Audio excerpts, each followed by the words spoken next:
அனைவருக்கும் அஸ்ஸலாமு அலைக்கும் வரஹ்மத்துல்லாஹி வபரகாத்துஹு. வணக்கம். இன்று 2026ஆம் ஆண்டு மார்ச் மாதம் 23ஆம் திகதி திங்கட்கிழமை. இன்றைய நாளிலும் அஸ்விசும பயனாளர்களுக்கான மிக முக்கியமான ஒரு செய்தியோடு நாங்கள் உங்களை சந்திக்க வந்திருக்கின்றோம். அந்த செய்தி என்ன, தகவல் என்ன அப்படின்றத பார்க்கறதுக்கு முன்னால இதுவரைக்கும் என்னுடைய யூடியூப் சேனலை சப்ஸ்கிரைப் பண்ணாதவங்க இருந்தா மறக்காம சப்ஸ்கிரைப் பண்ணி வச்சுக்கொள்ளுங்க. கூடவே பெல் ஐக்கனையும் கிளிக் பண்ணிக்கொள்ளுங்க.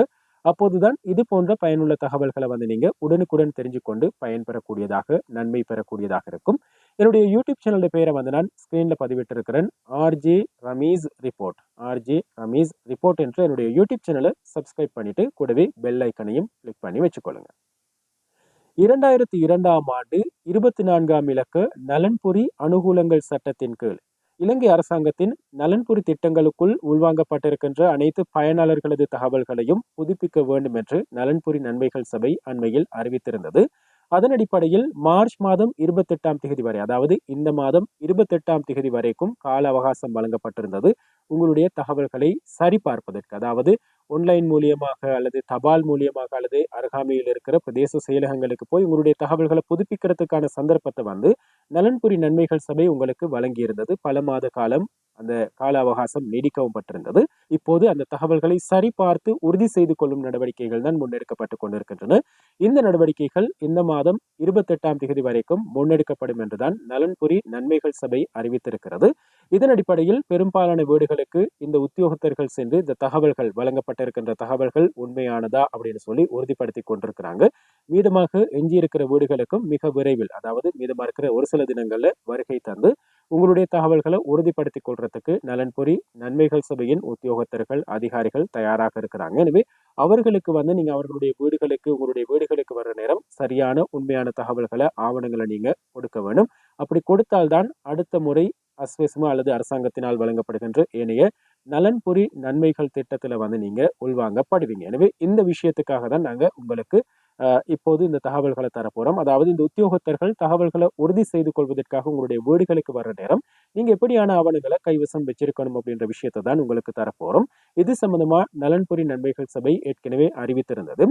அதன் அடிப்படையில் குடும்ப தலைவருடைய ஆள் அடையாள அட்டை கட்டாயம் இருக்கணும். அதே போல HH number, house hold number என்று சொல்லும் அல்லது QR இலக்கம் என்று நீங்கள் பொதுவாக சொல்லும் அந்த QR இலக்கம் அல்லது HH நம்பர் கட்டாயம் இருக்க வேண்டும். இதுக்கு மேலதிகமா உங்களுடைய வீட்டுல 18 வயசுக்கு மேற்பட்டவங்க எத்தனை பேர் இருக்கிறாங்களோ அவர்கள் அனைவருடைய ஆள் அடையாள அட்டை அல்லது ID கார்டு இருக்கணும். அப்படி இல்லைன்னு சொன்னா அதுல பிரதி ஒன்றையாவது எடுத்து வீட்டுல வச்சுக்கொள்ளுங்க. இதுக்கு மேலதிகமா காணி உறுதி பத்திரத்தை நீங்க வச்சிருக்கணும். காணி உறுதி பத்திரத்தின் பிரதி ஒன்றாவது கட்டாயம் உங்களுடைய கைவசம் இருக்கணும்.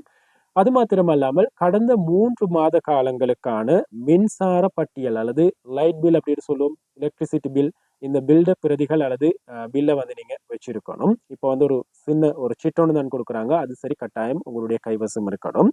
அது போக வாகன உரிமை பத்திரங்கள் இருப்பின் அந்த உரிமை பத்திரங்களையும் நீங்க கட்டாயம் வச்சிருக்கணும். அதே போல வீட்டுல நோய்வாய்ப்பட்டவர்கள் அல்லது விசேட தேவையுடையவர்கள் யாராவது இருந்தாங்க அப்படின்னு சொன்னா அவர்களுடைய மருத்துவ சான்றிதழ்கள், அறிக்கைகள் உங்களுடைய கைவசம் இருக்கணும்.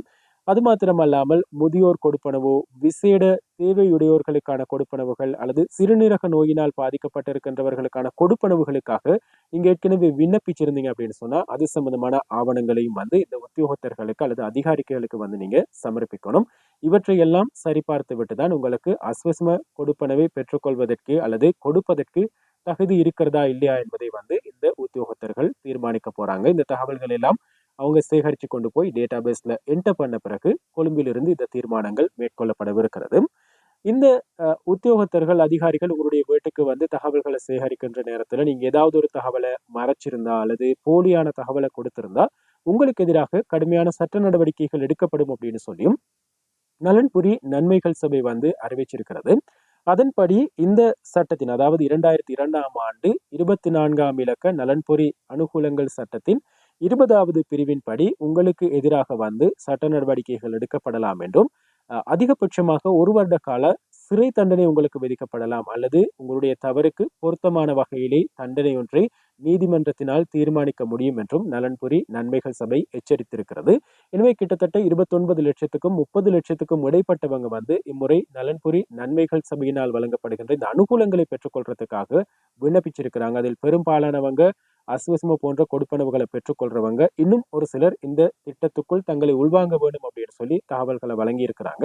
எனவே இந்த 29 லட்சத்துக்கும் 30 லட்சத்துக்கும் இடைப்பட்டவர்களுடைய வீடுகளுக்கெல்லாம் வந்து தகவல்களை சரிபார்க்கும் நடவடிக்கைகள் இப்போது மேற்கொள்ளப்பட்டு கொண்டிருக்கிறது. எனவே இந்த ஆவணங்கள் நாங்க சொன்ன இந்த ஆவணங்களை வந்து நீங்க கட்டாயம் கைவசம் வச்சிருங்க.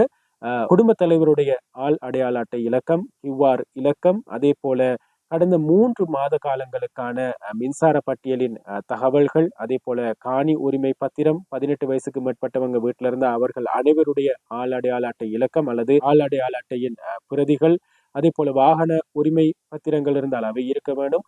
அதே போல நோய்வாய்ப்பட்டவர்கள் இருப்பின் அவர்களுடைய மருத்துவ அறிக்கைகள், சான்றிதழ்கள் இருக்கணும். அதே போல நோய்வாய்ப்பட்டவர்கள், விசேட தேவையுடையவர்கள், சிறுநீரக நோயினால் பாதிக்கப்பட்டவர்களுக்கான கொடுப்பனவுகளுக்காக விண்ணப்பிச்சிருக்கிறவங்க அவற்றுக்கான ஆவணங்களையும் கட்டாயம் சமர்ப்பிக்க வேணும். இந்த அனைத்து தகவல்களையும் நீங்க பூர்த்தியா வச்சிருந்தீங்க அப்படின்னு சொன்னா எதிர்வரும் காலங்களில் அரசாங்கத்தால் வழங்கப்படுகின்ற இப்படியான நலன்புரி திட்டங்களின் ஊடாக பல நன்மைகளை நீங்கள் பெற்றுக்கொள்ளக்கூடியதாக இருக்கும் அப்படின்றத ஞாபகப்படுத்துகிறோம்.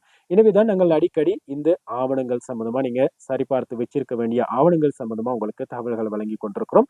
இன்னும் ஒரு சில தினங்கள் தான் மீதமாக இருக்கிறது. அது வரைக்கும் உங்களுடைய வீடுகளுக்கு உத்தியோகத்தர் வரல அப்படின்னு சொன்னா 28ஆம் தேதிக்கு பின்னர் நீங்க என்ன செய்ய வேண்டும் என்பது சம்பந்தமாக நலன்புரி நன்மைகள் சபை உங்களுக்கு அறியத்தர காத்திருக்கிறது. அப்படி தகவல்கள் அறிவித்தவுடன் நாங்கள் அந்த தகவல்களையும் உங்களோடு பகிர்ந்து கொள்ள காத்திருக்கிறோம் அப்படின்றதை ஞாபகப்படுத்திக் கொள்வதோடு, இதுவரைக்கும் என்னுடைய யூடியூப் சேனலை சப்ஸ்கிரைப் பண்ணாதவங்க இருந்தா மறக்காம சப்ஸ்கிரைப் பண்ணி வச்சுக்கொள்ளுங்க. கூடவே பெல் ஐக்கனையும் கிளிக் பண்ண மறந்துடாதீங்க.